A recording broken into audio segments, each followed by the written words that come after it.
Hey Raider Nation, it's your girl back with another video for you all.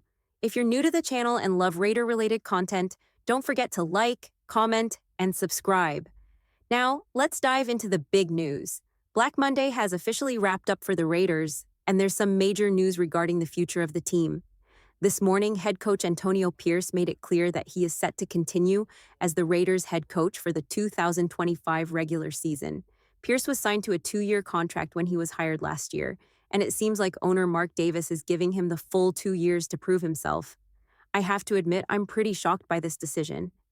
Everything leading up to this point seemed to suggest the Raiders might fire him, especially after the press conference yesterday, where Antonio Pierce appeared pretty defeated.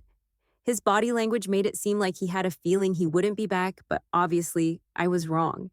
Pierce will return in 2025, and I'm surprised by this, especially because I didn't feel like Mark Davis had a lot of confidence in him. Given the disappointing season, the Raiders finished 4-13 and went 0-6 in the AFC West, a stat we haven't seen in almost 20 years. Most people expected a change. We even endured a brutal 10-game losing streak and several losses by 10 or more points. But despite all this, I think it's fair to give Antonio Pierce one more season.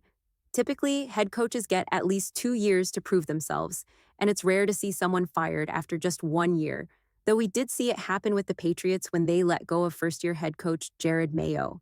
At least Mark Davis is showing some improvement in terms of the franchise's stability by giving Pierce another shot. It's also worth noting that this season had its fair share of challenges, from key injuries on defense to the quarterback situation not being fully addressed. Plus, the hiring of offensive coordinator Luke Guy and the struggles on the offensive line, particularly early in the season, were factors that worked against the team. So, while the season didn't go as planned, it feels like a fair move to give Pierce another opportunity to make things right. The Raiders had a tough season, and one of the biggest issues was the lack of a reliable run game. When you add in all the other struggles, it's clear that the season was disappointing overall. You could definitely argue that it's not entirely fair to judge Antonio Pierce based on just 1 year, especially considering all the factors that went wrong. He deserves another shot to prove himself, and honestly, I'm okay with that decision. Another thing we need to consider is the current state of the coaching market. If the Raiders had decided to fire Pierce, there aren't a lot of standout coaching candidates available. Many of the top names, like Mike Vrabel, are likely to be snapped up by other teams, such as the Patriots. The Raiders' best hope might have been to bring in a rising star like Ben Johnson, but even that isn't guaranteed. There's no clear candidate that stands out the way Jim Harbaugh did last season, so this may have played a role in the decision to keep Pierce for another season. So, with Antonio Pierce staying on as head coach, 2025 is shaping up to be a make-or-break year for him. He needs to turn things around, and quickly, because we can't afford to keep being one of the worst teams in the league. It all starts with the quarterback position, which the Raiders will have to address. I think drafting a young QB is the right move, not as a savior, but as someone who can help us see if he could be the future of the franchise. In addition to that, the Raiders need to focus on strengthening the offensive line, especially the interior, and adding more talent at running back. The defense, too, needs a major overhaul. Before the season, there were high hopes for this defensive unit, but injuries and other factors prevented it from living up to expectations. Antonio Pierce will have a lot of work ahead of him this offseason, and while I'm happy he gets another chance, I'm not entirely confident he can turn this around. There's still a lot of progress to be made, and it's clear that Pierce has a lot to improve on as a first-year head coach. Antonio Pierce still has a lot of work to do to improve, especially when it comes to certain areas of coaching. One of the biggest questions now is the future of his coaching staff. While Pierce has suggested that there won't be any major changes, there's still a lot to figure out. Particularly with the defensive coordinator position, Patrick Graham's contract is up, and it's unclear whether he'll return or if the Raiders will look to make a change on that side of the ball. The decision around this is crucial, as it could have a major impact on the defense's future. Aside from the defensive coordinator, there's also the question of the offensive coordinator. Antonio Pierce has to make a tough call here. Does he stick with Scott Turner, or does he look outside the organization for a fresh perspective? This is a vital decision, especially since Pierce doesn't call plays on either side of the ball. He's more of a player's coach, a leader who needs a strong, capable staff around him to help the team succeed. It will be interesting to see what direction he takes with these key positions.